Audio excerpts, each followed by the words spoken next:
guys, it's Crunch Time Convos here, and we're back at you guys with another video. Today we're going to be talking about 6 of the more slept on players in the 2020 NBA draft. We're going to get into why they're slept on, what we think about them, and where we think they're going to go. If you like the video, like it, subscribe, share, and enjoy.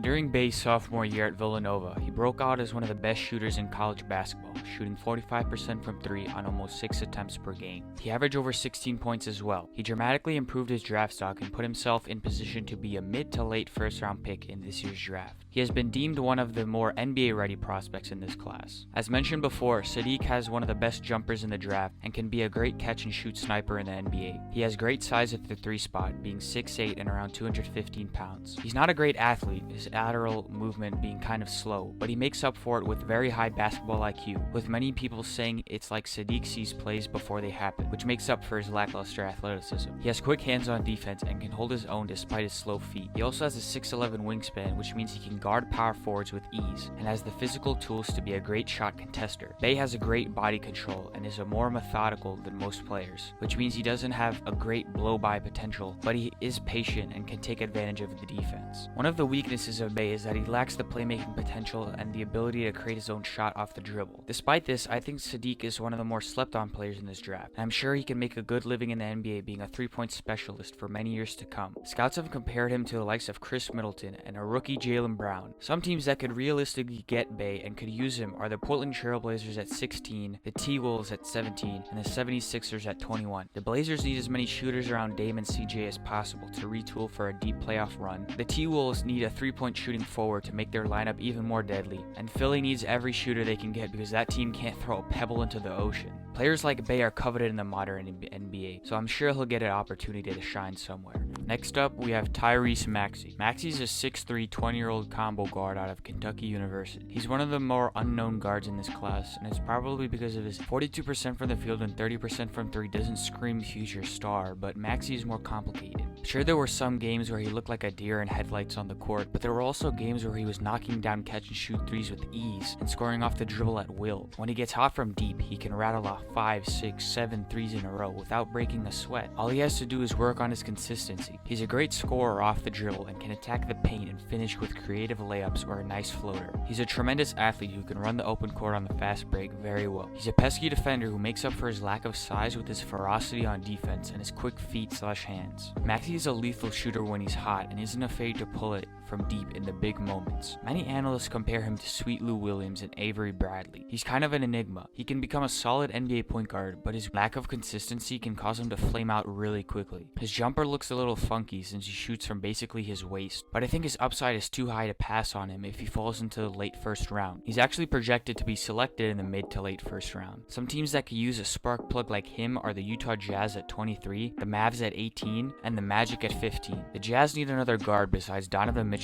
who can score very well. Mike Conley was pretty much terrible this year, so he doesn't count. The Mavs also need a secondary ball handler/playmaker to take the load off of Luka Doncic. And the Kings need a feisty three-point shooting guard after they inevitably ship Buddy Hield off to another team. Maxey has potential. He just has to find the right team and mentor to help him reach it.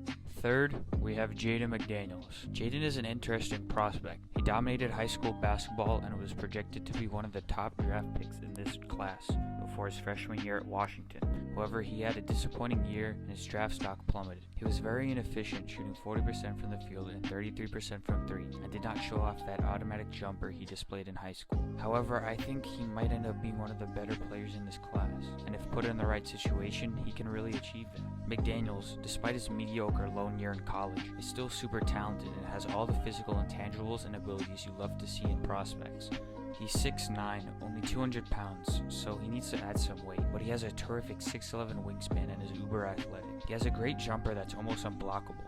However, it was a little lackluster in college. He's super athletic and can run the floor on the fast break with the best of them, and can create plays in transition. He can also take defenders off the dribble and can finish in the paint due to his immense athletic ability and long strides. He can create shots for himself off the dribble and has a pro-ready ISO game. His great physical gifts also make him a potentially great defensive player, as his long wingspan already contributes to his above-average shot blocking.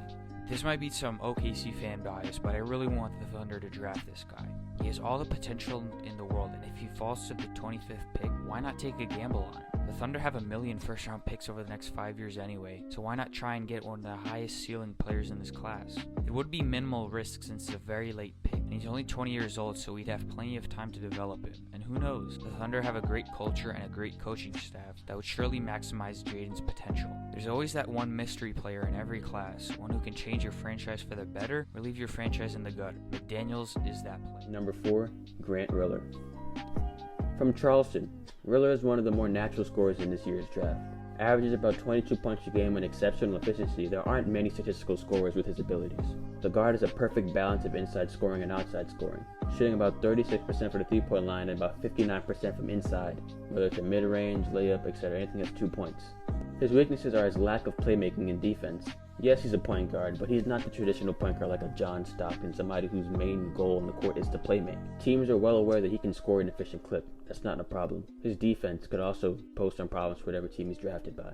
His ability to convert tough shots over taller defenders is what makes him a good inside player. Whether he's going in for a floater or a tough layup, an acrobatic layup, that's what he's good for. Bleacher Report's latest mock draft has Riller fallen to the Boston Celtics at the 30th pick. If this were to happen, Riller would likely be developed in the Boston Celtics G League team, the Maine Red Claws. The G League may sound easy to meme or rip on or make fun of, but it truly does help players develop. Riller could become one of the league's G League standouts. The other option would be for Boston to keep Riller on their main roster. Obviously, Riller wouldn't be playing a large amount of minutes. He'd probably be the third-string point guard behind guards Kemba Walker and Brad Wanamaker, but realistically, he'd only play in blowouts where the main guard seems practically pointless to play. Number 5, Kira Lewis. This one may not seem like much of a sleeper, especially since he's expected to go number 15, which happens to be right outside of the lottery. But Lewis deserves more attention. The Alabama guard is one of the fastest players this draft has to offer. His speed is what stands out most to scouts. His speed allows him to blow right past multiple defenders and attack the rim with absolute ease. Obviously, his craftiness also builds for that as well. His ability to score on both on the interior or around the perimeter is exceptional. Stats around 19, 5, and 5 and above average efficiency. The guard can do almost everything offensively. His defense is also above average, specifically his on-ball defense. Having a guard who commits himself on both sides of the floor is extremely valuable. In his last 9 games of the season, we saw him put averages of around 23, 7, and 4 on 49, 46, 76 shooting splits. His main flaw would be his ability to control the ball. 3.5 turnovers isn't exactly ideal, but you have to take the bad with the good.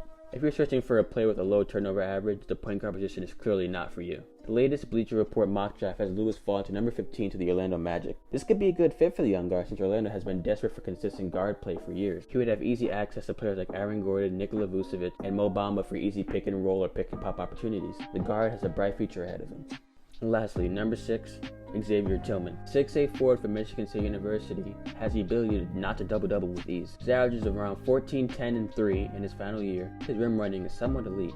His ability on defensive end can be something that teams drool over. That level of defense is exactly what certain teams need. He could also provide a level of energy that many teams need. Whether it's diving for a potential dead ball or boxing out anybody around him, or it's going for an alley-oop or a dunk that gets the crowd involved, that sparks momentum for a team when they're down and out. That is what a lot of teams in this league need. One of his main weaknesses would be his height. Obviously he's not short to us. He's 6'8". He's a huge guy. But the average height for an NBA power forward is 6'9". The average height for an NBA center is 6'11". Those are two positions that Tillman plays. He's 6'8". So he might not be as undersized as we may think, but that 1-inch difference might make a difference to some GMs around the league. The Boston Celtics are a team that has been reported to have some sort of interest in the power forward. He'd be a good roller on this team that tends to run a high pick and roll, whether it's Kemba Walker with the ball in his hand. You have guys like Enes Kanter, Daniel Tice, Robert Williams coming over setting a screen and rolling right to the rim, or Tatum setting the pick for the pick and roll, or even same thing with Gordon Hayward sometimes. Hopefully Tillman can develop a consistent mid-range at the least. Adding that to his repertoire would provide spacing for his team and unpredictability for the other team on the defensive end.